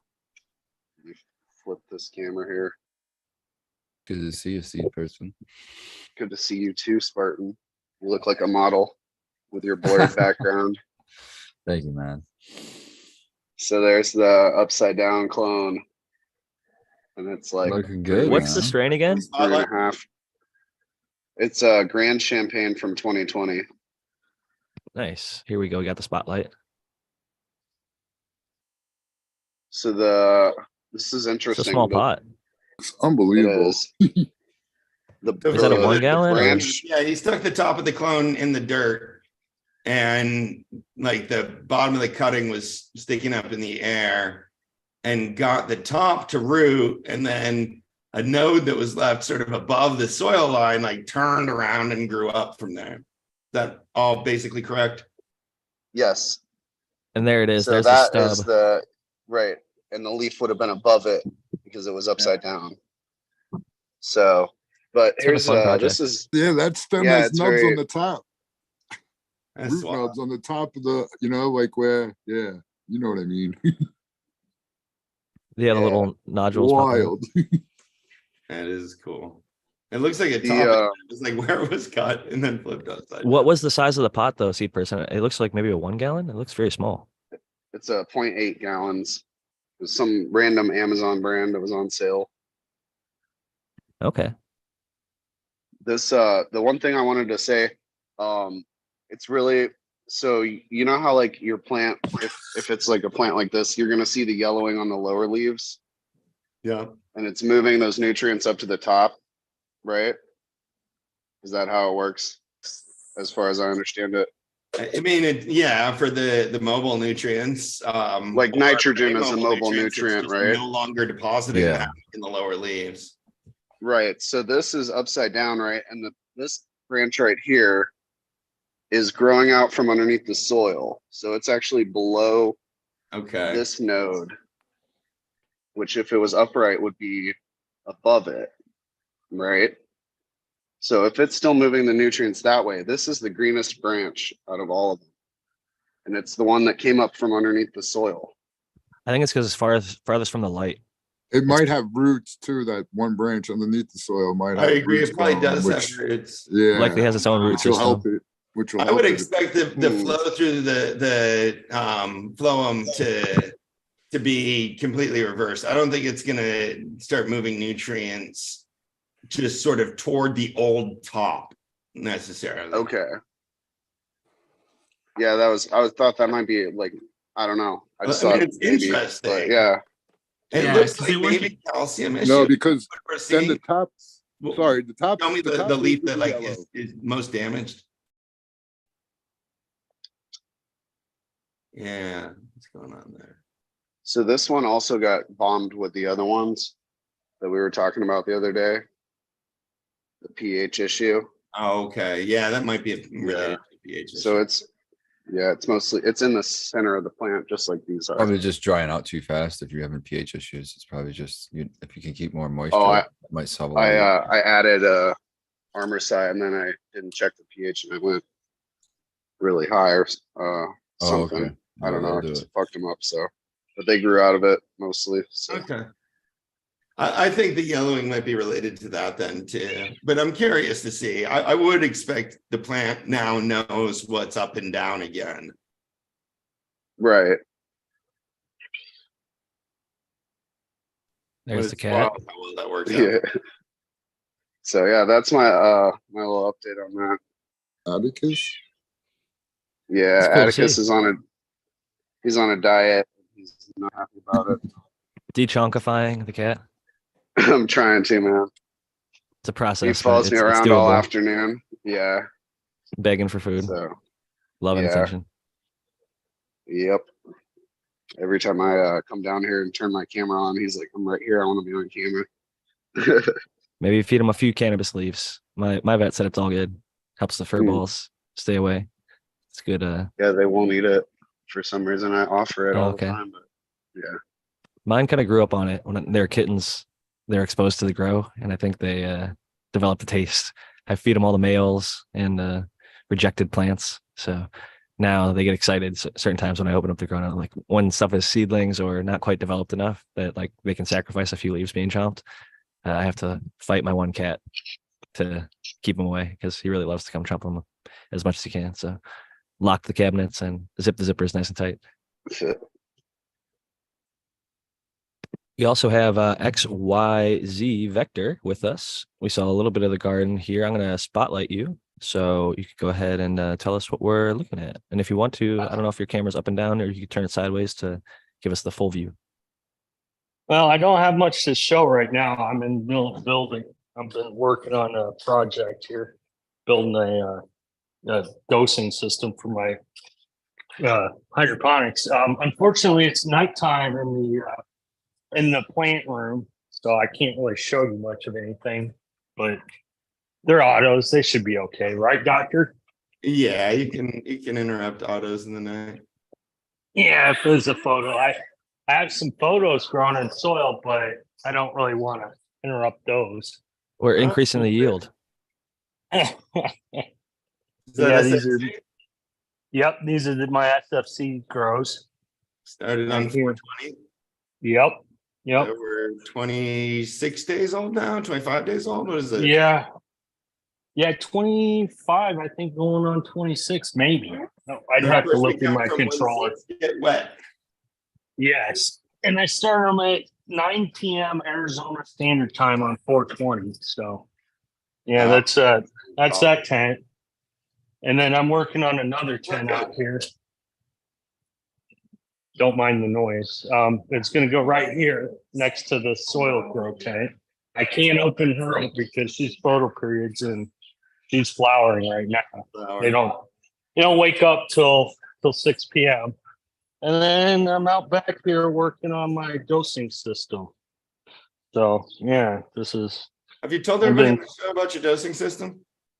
No, I haven't. Nobody knows about it except for Swap Poker and you.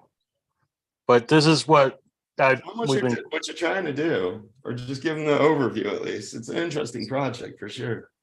So what I'm trying to do is I'm trying to build a dosing system that's completely automated that I can go and leave town and just let it rip. That's my mix tank. There's my dosing pumps. There's my pressure pump.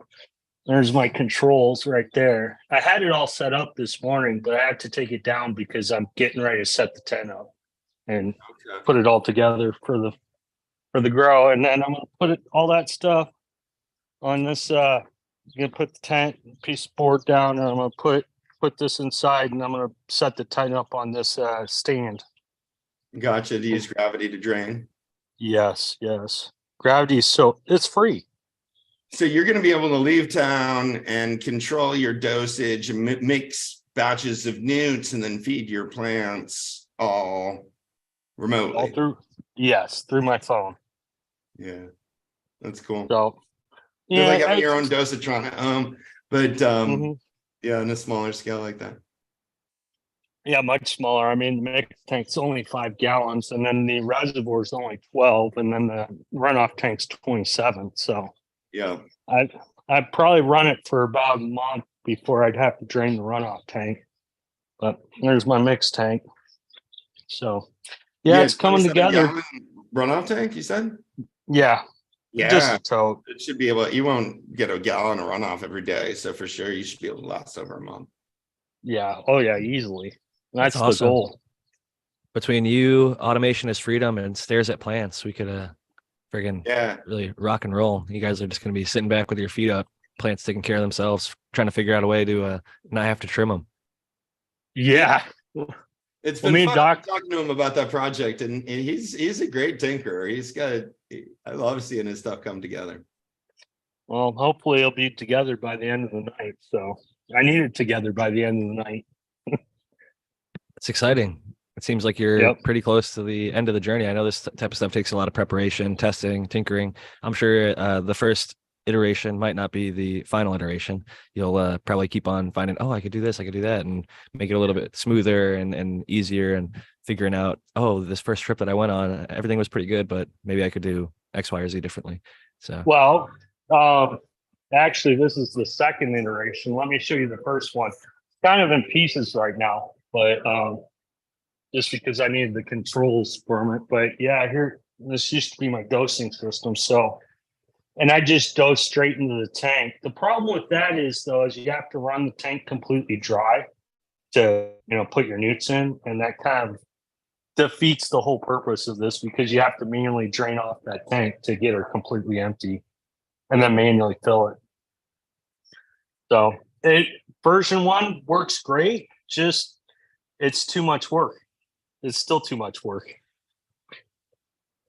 Hey, that's there's always going to be some work involved. As much as we can automate, I'll say the earth box, as simple as it is like, it almost feels like automation, because I've gone on multiple 1-week vacations, just filled it up as high as it can go, give them a nice watering before I leave, and I come back and they're still just fine. So I wouldn't want to push it any longer than 7 days, or maybe in the summertime probably a little bit less, but especially in the winter, you could probably get away with, like, I have gone as long as 10 days. And even when I was home, just like it was cold, and they weren't cycling through as much water. And if you give them really nice heavy watering like that, which I almost never do when I'm here, but if you're going on vacation, then the plants seem to do all right and not have extremely negative consequences. So I think Automation is Freedom actually is trying that for one of his systems that he's doing as well. So it's cool to see all the different options and things that people are imploring to kind of build their own dosatron or figure out a way to just be able to have a vacation and not stress out. Because that book said that if we leave, our plants will know, even if we're gone or whatever. Tao probably knows what I'm talking about. The one where they put like a lie detector on the plants. There's a book about this, and like if the person is stressed out, even when they're like miles and miles away. Secret Life of Plants. Secret Life of Plants. There we go. So they went into that kind of thing, but it's kind of funny to think about, like, you could be 100 miles away or 1,000 miles away from your plants on your vacation, still dosing them up, giving them all the proper water and everything, and they still might miss you. And when you get back, they're gonna be happier. Have that hands-on experience with their primary gardener. I don't know about that. I tend to get a little bit brutal with my LST methods. I broke one branch off, so I'm better off not being around them. They grow up better. Yeah, they're like, we don't want him around. Just take her with your electronics. Don't mess with us. Like, finally a little break. Yeah, exactly. Yeah, so you don't have a green thumb, but you have a steel thumb, is what I'm getting from it. A silicon thumb, perhaps. No, is that not funny? Okay, they can all be combined. That's growing makes you a little bit of everything. Like, I'm not an IPM guy, but I fucking know a lot more about IPM than I did when I got into growing. That's for sure. And it teaches us about electrical. It teaches us about nutrients and pests and all these different things, even like pharmaceutical stuff, elements, if you're getting into the medical end of like how it affects you and impacts you and what you're going to use it for. So there's a lot that we can learn from this plant. I think that's why we're always so excited about it. I mean, I find myself chasing after physics questions. I mean, I've learned a lot about HVAC, getting into growing, like, it touches on a lot of interesting topics. Yeah, when I try to learn oh, you first. Yeah, I used to You're breaking up, XYZ. So we're losing you. I think it might be because you're near or in your tent. Oh yeah, it might be interference. Why don't you go ahead, Matt? Hold on a sec. He's trying to talk. Yeah, I was gonna say, when I'm looking up all this, insect biology and stuff, it does actually end up being helpful because you can exploit really interesting things. But yeah, like learning how insect eyes catch photons and that kind of stuff is where that can like overlap with like what Dr. Coco's looking up about how photons work, and it's kind of neat to see how those those interests can overlap in interesting and unique ways. So I like that stuff. Learning like the physics of how like capillary action in the plant works, or like with movement through this surface media, whatever it is. It's There's so much fascinating physics and sort of biology involved in these different things. You say you can study the entire universe from any starting point because everything's ultimately connected to everything else. But that's a good point. Like, it's really true. If you really get into it, you can learn a lot about a lot of different areas of science and life through sort of the different things that we become interested in as indoor growers. Well, especially now because it's becoming more legal, we're getting into like there's marketing, which is its own industry, and it teaches it touches on every sort of industry, cottage or mass market. Yeah. And within that, there's also history. We can look back at there's so much about it that's interesting. Like I've written a book about the 50 strains that I found really interesting that were green. I'm working on 50 strains of purple on history. And there's my wife works in the legal market with like multi-million-dollar cannabis budgets to sell hundreds of different brands and to a market legally. It's like this wasn't a thing 50 years ago, and it is now. It's kind of great to see that it's touching all these different things. There's jobs for anything from banking to tech to IPM, the growers themselves and trimmers, like everything in between. There's so many opportunities within the space. I'm happy that it's finally becoming accepted as part of regular society and not just kind of hidden in the shadows. As much as if you want to be a cottage industry, you can still be hidden in the shadows doing your little home grow, closet grow, start everything.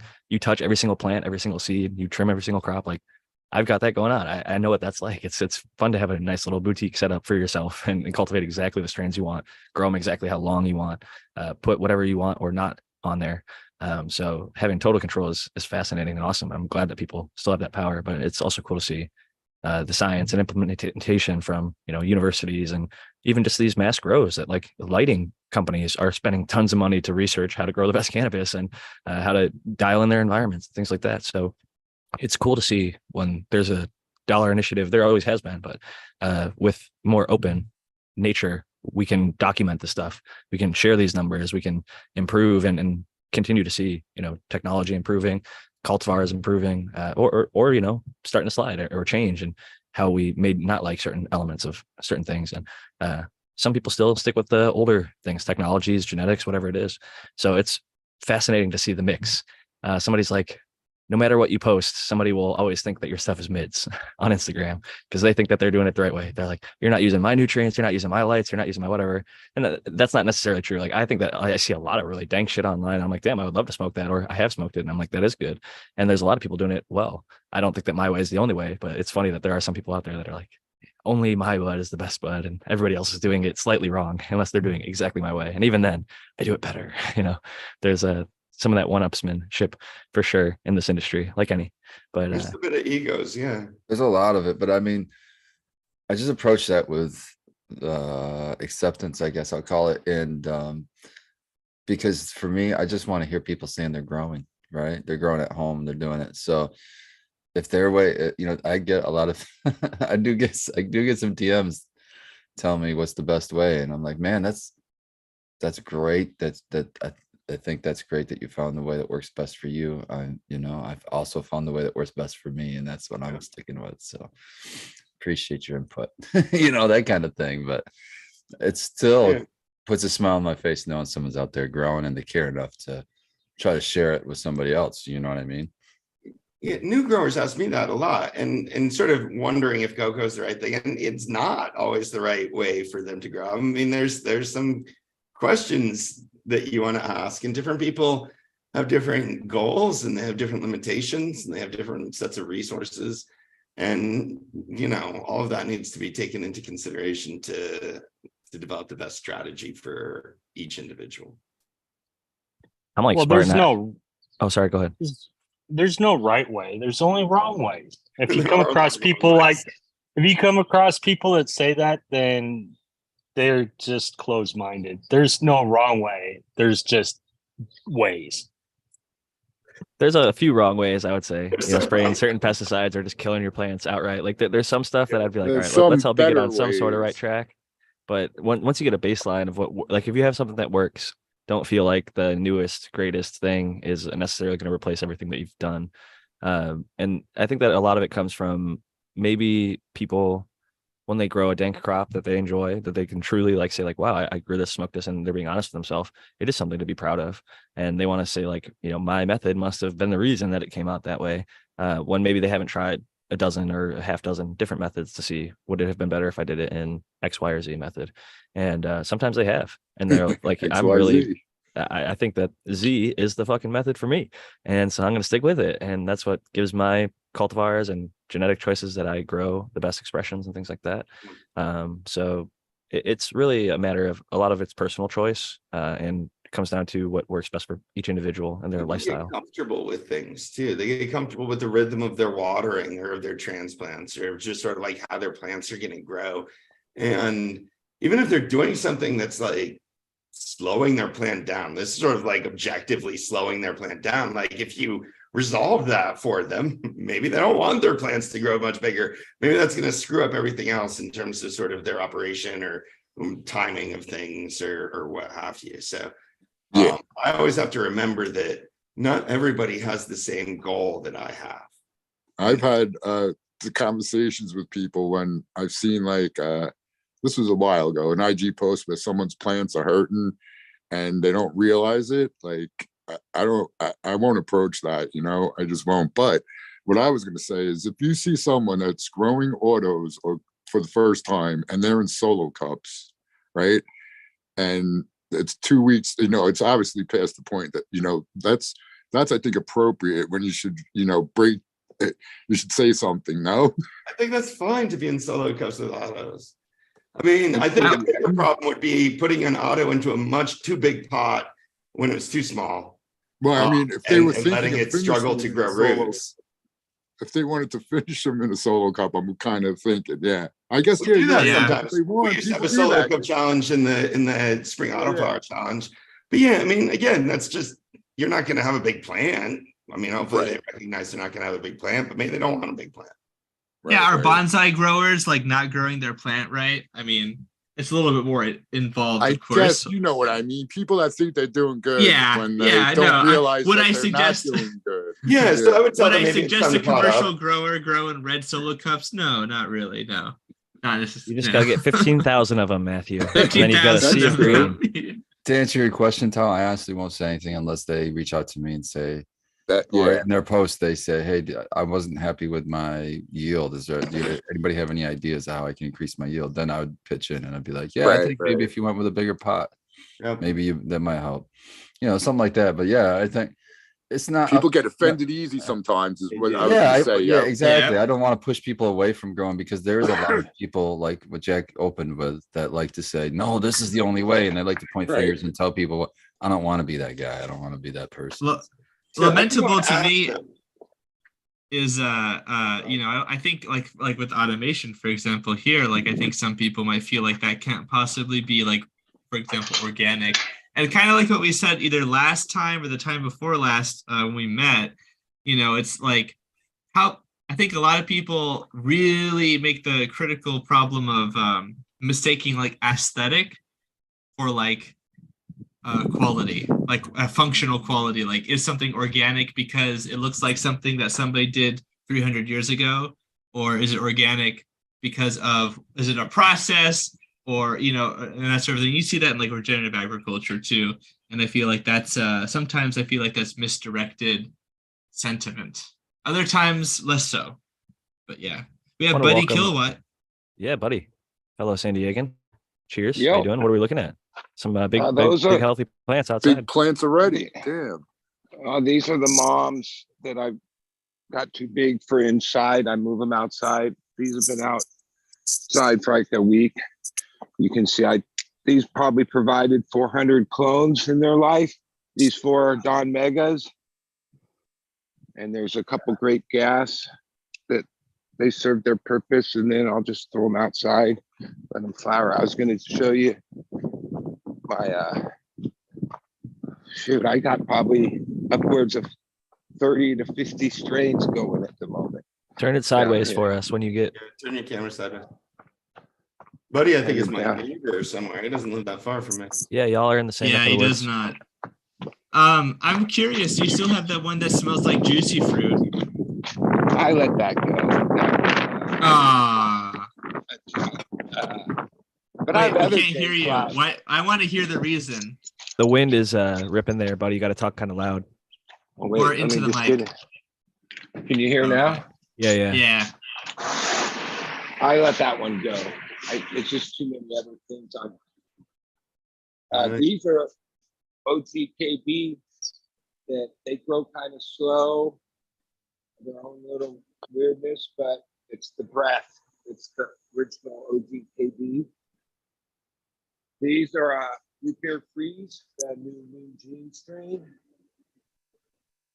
Looking pretty good. You're kind of muffled. This is a Pancake Wilson, a seed that I actually made last year. Crossed the pancakes into the Wilson back cross. I think you got your hand on your mic a little, bud. Yeah. He can't hear us. Oh, these are the 2 males I found last night. Let's double check. Okay, you just brought them out of the room. Yeah, these are sour watermelon crossed into coffee F6. That sounds nice. Yeah, that's Paya, Pacific Northwest roots or whatever.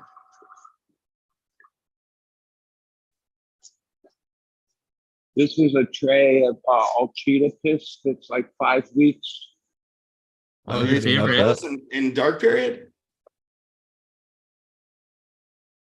Don't funk them up.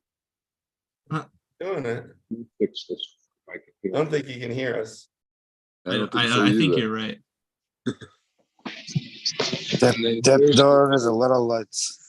Let's see, these are the tray of, oh, this is Loud Loops. It's a cereal milk, Skittle cross from, James Loud. There's like a $20,000 competition that he started. The rest of this tray is, the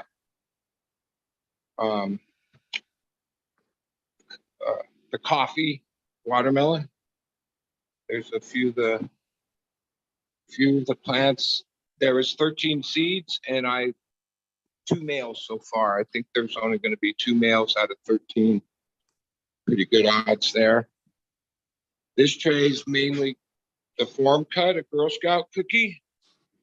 I've had that in my for about almost 10 years.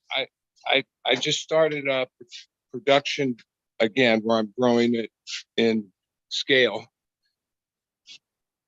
People love that stuff down here. I know at least 2 other productions that grow the form cuts still, and it's just like people can't get enough of it. You're gonna give up some yield. It doesn't makes a lot of small buds. Here's like this is the form cut right here. And she'll harm if you don't clean up the bottom.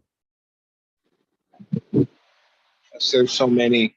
Here's a Durban, original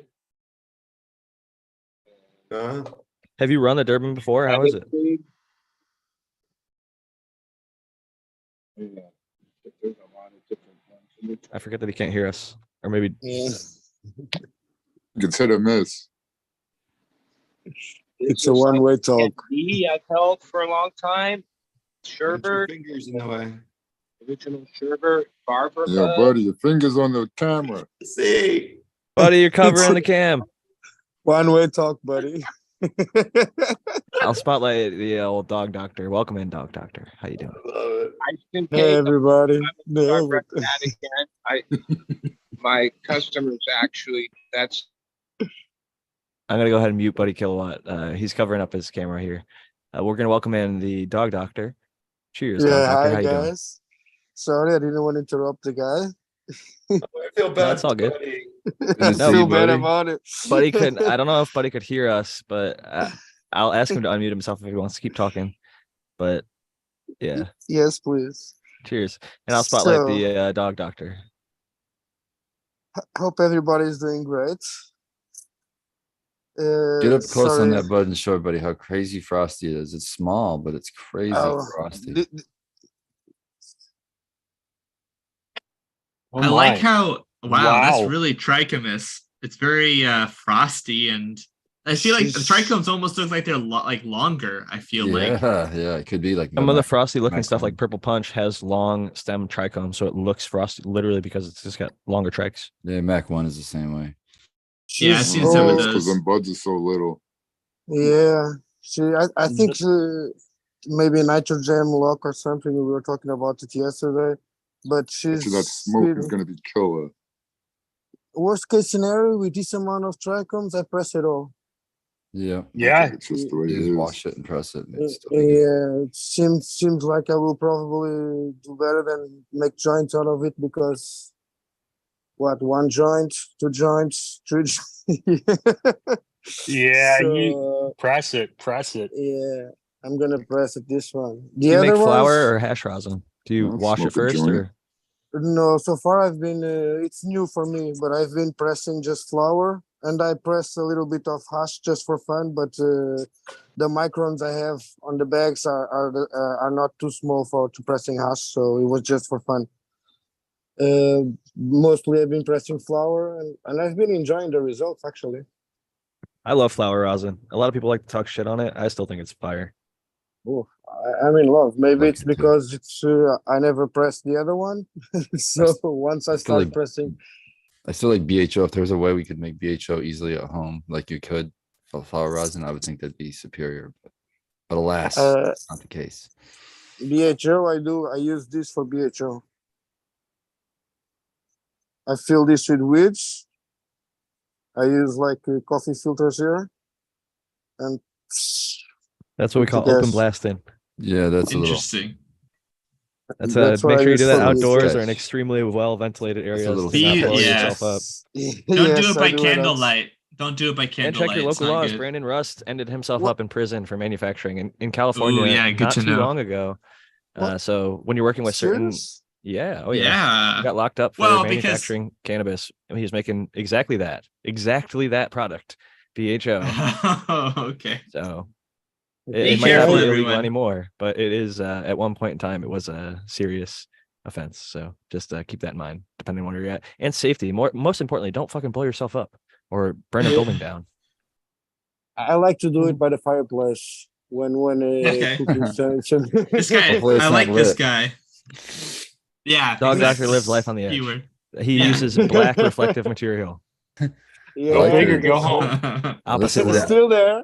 Yeah, this But is the look- opposite of the last one. This one's chunky. But yeah, it's on the black side. So, and that's pretty big. Let me see if I can get closer. Actually, That's but the bud structure I was talking about earlier when I was talking about OGs, kind of like the triangle kind of spear tip. There's not as much of I have no node spacing, but I have no idea the parents. Her name is Medusa, and she's F1 from Royal Queen Seeds. I have no idea the parents. That's the THC one I'm trying for Royal Queen, and that's the CBD one, the pure CBD, which she has. I have the name there. Like it's this thing where they grow 3 leaves and after 3 branches. There's a name for that. Triploid. It's possible. Trifoliate? I tell Medusa you in a F1 second. is Sugar Magnolia crossed to American Beauty. Okay.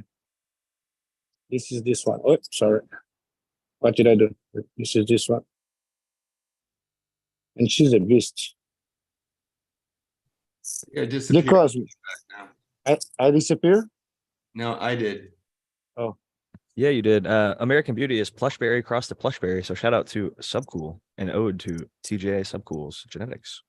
So at least one of those was TJ inspired. And funny enough, because I was talking about how Doc Hollidays looked sort of like that bud structure. So some of the stuff that Sub worked with led to that phenotypic expression. This one is lavender. She's way behind the other ones.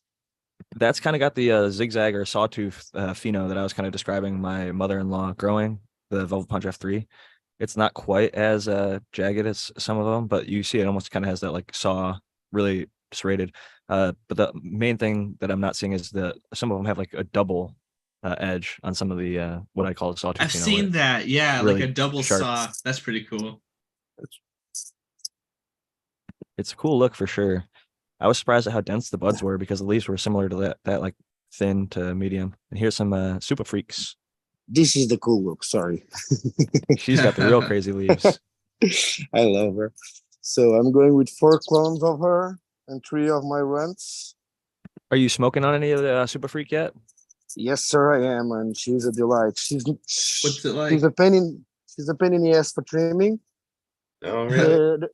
Really, because the leaves this gets so teeny and dry that gets all in the way of the bud. So next time I have to wet trim her the bigger leaves, so that I only trim the rest after, because there's no covering and protecting anyway. So it's better to take them all out, because dude, it was a pain in the ass to trim. It'll be like old school weed that's like half leaf and half bud because it didn't get trimmed. It just folded into itself, and then over time it almost fuses to the bud and becomes part of the bud.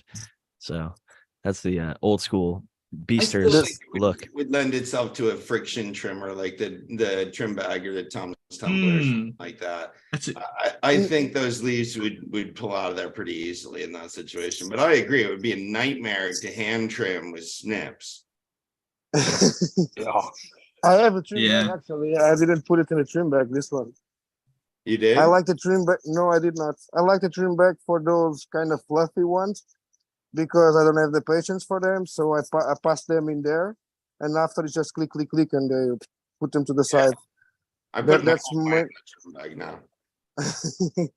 I'm not The that results are in actually there pretty yet. damn good. I've smoked Yeah. some amazing looking bud out of a trim bag, and you would not. And if you Smiley's have to, Garden you had can patients clean it up. ask to go back to the trim bag when he started hand trimming. I love it. They complained I about the don't. hand trim. Yeah. You were asking about the smoke on her. She's Anish with like a polish on the smell, like nail polish, not the nail remover, but with a sweet smell also. When smoking, I feel like cinnamon on her or something, mixed with pepper, but sweet, like sweet Italian pepper. I think that's the sweetness I smell on the bud when on the outside. And at the same time, there's some herbal fresh mix in there that it's very complex, very unique. I have never had something like this. I'm really enjoying. Kept off to humble for, in this case, to high genetics. So you're saying For like a chemically spicy licorice? Yes, that's a good description for you. Wow, nice one. You put it in 3 words, Nailed it. buddy. Well, with that, Smart and Grown, this is actually the time we normally give it off to you to give your final thoughts and shout outs before you get heading on over to the Michigan Bros Grow Show in 13 minutes. Thanks, Jack, and thanks, Dog Doctor and Seed Person One, and everybody who comes on and shows their grow. I love seeing the grow. It's probably one of my favorite things. So thank you everybody who does that. Shout out everybody on the panel, of course. I love coming out and hanging with you guys and catching up with you guys and seeing how we're all doing. And it's just good to see your faces every Sunday. So shout out to y'all for showing up. And shout out to chat for showing up. And chat's getting more and more like busy. I mean, we're doing something right because we're attracting more people to chat. So that's really cool to see. And it's cool to see everybody like being civil to each other and showing love to each other. And there's not a lot of hate or BS in chat. So I appreciate that greatly, chat. Thank you so much. And I just think everybody should have a great day and keep growing. Love you guys. We'll see you later. Much love, Spartan. buddy. Peace out, Spartan. Love Spartan. Grow love, Spartan. I love Great that dude. beard. Always a pleasure to have him for sure. Smart, good grower, lots of experience. We're very lucky to have him. And I agree with what he just said at the end there is a lot of people just getting along, helping each other out, being open-minded in the chat, having good commentary back and forth. I will say that's something I noticed in the Coco for Cannabis community when I first started joining there a few years ago, just browsing, seeing people being really friendly in the chats to each other in the forums there, all the different options that you have to post and interact over there. A lot of really friendly people. I think that's kind of been echoed over here at the Cheap Home Grow community, as well as the shout out to the Michigan Bros Grow Show, another kind of brother/sister show to this little community that we have in the cannabis space. I know there's hundreds of shows out there now, and it's hard to keep up with all of them, but we're very thankful to have some associations with some of the other groups out there. And I'm very happy that we are able to keep it civil over here and friendly. And, you know, in a learning environment, that can be difficult because like we were talking about earlier, a lot of people have really strong opinions on maybe their ways of what they think is best. Maybe they've been doing it for 40 years, 50 years, or however long. And so they are so sure that their way is the way. And some of those people are set in their way. And some of them are the most open-minded because they're like, hey, I learned something new every year. I heard Chanti Baba say that after he's been growing for 55, 60 years, the Mr. Nice Seed Company. He started in his teens. He's in his, late age now and still growing. I see Buddy Kilowatt still out here jumping on shows, learning all sorts of things and growing killer, lots of different plants all the time, trying out new different breeders and things like that. So we can always learn something new. Tao has been doing it for a really long time. Lots of people here with lots of experience. If we added it all up, I'm sure it's hundreds of years of collective experience, thousands across the chat. And it's fun that with all of that, we can still be humble enough to say, hey, I can learn something new, or I could see something new that might improve my grow a little bit and open my mind up a little bit. People with $1 million budget, 20 people under them, a white coat and a electron microscope, are finding out things that no one's ever known before. So there's definitely always something new to learn for sure, which is awesome. It makes it, if we knew everything, it would suck. On one thing. Earlier, Spartan mentioned, or you mentioned Coco Loco. I started using Coco about 5-6 years ago, and I must have sampled probably 6-7 varieties, Canna, Coco, all the main ones. And ultimately, yeah, I swear by that Coco Loco. That shit's killer. I know it's amended and like just it was a weird thing. I was getting it at Ace Hardware right in town for 16 a bag, and then they raised it to 26.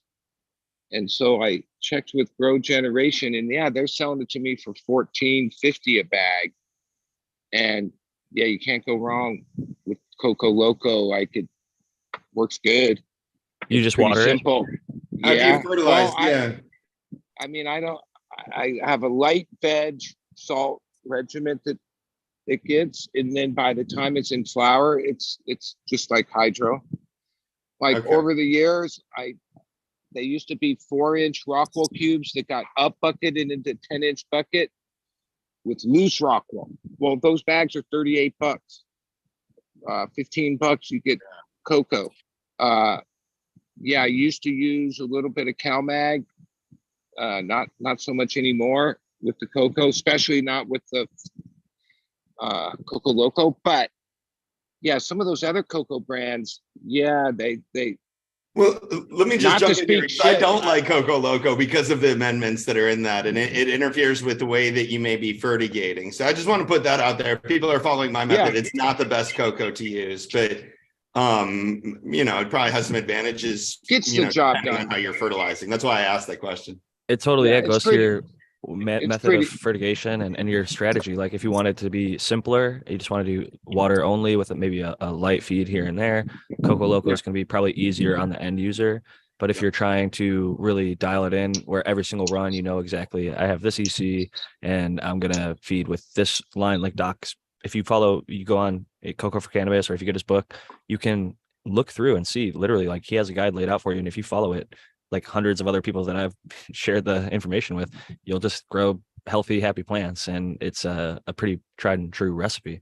So from that perspective, I would probably go with like a Mother Earth where it's like a 70-30, cocoa perlite or something, or something like that, that there's not actual nutrient amendment. It's just cocoa as a base with some And my aeration. method is like a weird hybrid because it's in a 10-inch pot. There's still a 4-inch Rockwell cube.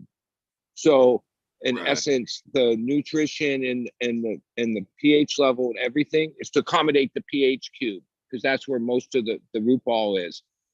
The cocoa is just there to hold the plant. Like just like the loose Rockwell. Oh, roots go through it. It does its thing. But like, yeah, I wouldn't advise someone else to use Rockwell and then pot it into cocoa. But that's what I've done. This is what I was talking about earlier. Everybody kind of develops their own idiosyncratic way of growing that works well for them and their style and sort of what they're doing. Hey, if But it may Rockwell, not be if the generalizable. little Rockwell cubes were $20 a bag, I prefer to use that. But I can bucket the same Start- amount of 10-inch buckets Have with you a ever tried bag. starting in peat? Yeah, I Little mean, Jiffy ultimately, I tried a pellets bunch or of rapid things. rooters or something like that? If- Bud? I don't like rapid rooters. I But don't we either. Have just you tried Jiffy we pellets? just did a 600 germination for the greenhouses in rapid rooters, and it was so inconsistent. Where some of it is Have you I've tried been Jiffy growing pellets? indoor the same ass way for 34 years. Little things I've changed, but like I'm like I don't try to preach what I do. I learn from all this all the time, little things. But I guess it's that teach an old dog new tricks. Like, I just have my ways. It works for me. I'm not trying to accomplish anything other than support myself. And I've been able to do that my whole life doing this. So Hey, buddy, you ever do Jiffy pellets? Jiffy pellets mean like the clay pellets. They like expand out instead of like a rapid rooter where it's like a spongy kind of pre-shaped thing. It starts as a puck, you water it, and it expands out into like a little ball See, of why- Jiffy why- or of peat. Why, even in the 600 seed germination, why I would prefer to do it in 1.5-inch Rockwell because every cube gets a Sharpie and it has its marking. When you do it in those other ways, you're like marking the rows, or it's more difficult. So I like the 1.5. I've used them since 1990 something, like 1.5-inch Rockwell cubes. Like Tried a and lot true, of man. times when Yeah, I they take work. clones, I get roots in like less than 5 days. Like, That's really good. Like when I hear people say it takes 10, 14 days, I'm like, what the fuck are you doing wrong? Because like in a Rockwell cube, when the plant's healthy and your conditions, That's it right there. When the plant's healthy. If you've got a Yeah. healthier plant, you're gonna get those clones striking a lot quicker. And genetics matter too. I've heard people that talked about certain genetics that will root consistently over years. That one is rooted 5 days every time, where maybe the other stuff is 7 or 10. And so genetics plays some role, but I definitely think the health of the plant. Hey, going Yeah, through 600 of definitely the root does. riots, we didn't just use root riots. We used like 300 that were the name brand root riot. We used a couple hundred that was this cheaper version that was like the house brand that Rapid GrowGen, rooter. right? And we used like another one. They all had different like dry out timing. The actual root riot, the real name brand, yeah, that was the best one out of all those. Yeah, those are different though. Those are already expanded and they don't hold water as well as Jiffy in my experience. That's why I asked. Yeah. Well, They ultimately do dry out too quick, and that'll kill off some of the seeds.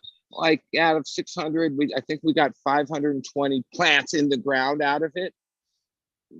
Some of it was just, whatever germination rates on a few of them, because some did 100%, some did less. Yeah, I like it worked, but like I can do Rockwell in my sleep.